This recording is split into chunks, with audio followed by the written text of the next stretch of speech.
ଆଜି କଣ ବନଉଛ? ଏଇଟା ତୋ ପାଇଁ ଗୋଟେ ନୂଆ ଜିନିଷ ବନେଇବି।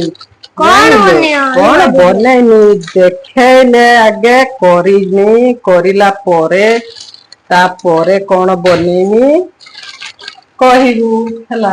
ହଉ ମତେ ଦେଖୁନୁ ଫଟୋ ସେଣେ କୁଆଡେ ଏତିକି ହେଇଯିବନି କି?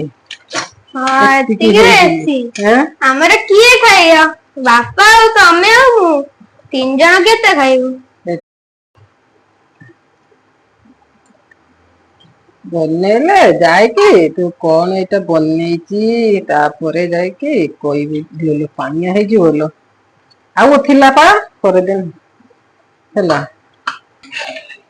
ଚିନି ଶିରା ବସେଇଛି ପା କରିବି ତ ନେଇକି ଯୋଉ ନୂଆ ଜିନିଷ ଗୋଟେ ମିଠା ମିଠା କରିବି ପା ସେଥିପାଇଁ ଚିନି ବସେଇଛି ହଉ ଫୁଟି ଯାଉ ଫୁଟିଗଲା ହଁ ମା ବନେଇ ଦଉନ ନା ହଁ ବନଉଛି ପା ଏଇପା କଣ ବନ ତେଲରେ ଛାଣୁଛନ୍ତି?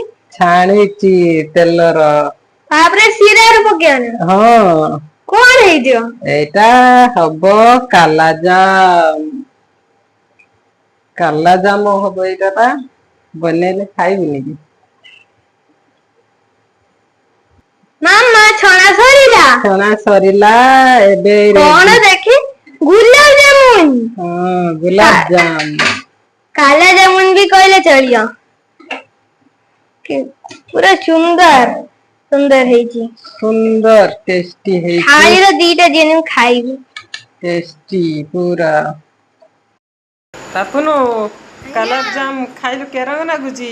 ପୁରା ସୁପର ଲାଗୁଛି ସୁପର ହଉ ଖା।